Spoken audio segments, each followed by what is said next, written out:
पहली नजरिया में दिलवा हर गईनी, तोहरे नैना में दुनिया दे गईनी। गाँव के गलियन से सपना सजईनी, तोहरे नाम से ससिया बसईनी। चांद भी फीका ये लागे तोहरे आगे, रात भर दिल तोहरा खातिर जागे।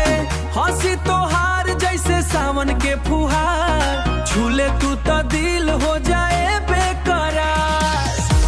तोहरे बिना दिल न लागे ये जान, दिनवा कटे ना ई रात।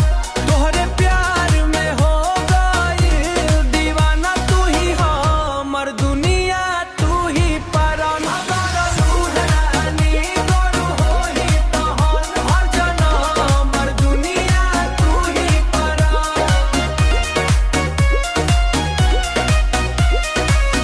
मेले में जब तू चुनरी लहरावले, देख के तोहरा दिलवा धड़कवले।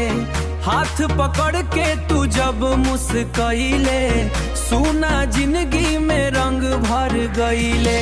बरसात में भींजत रहे दूगो जिया, तोहरे संग लागे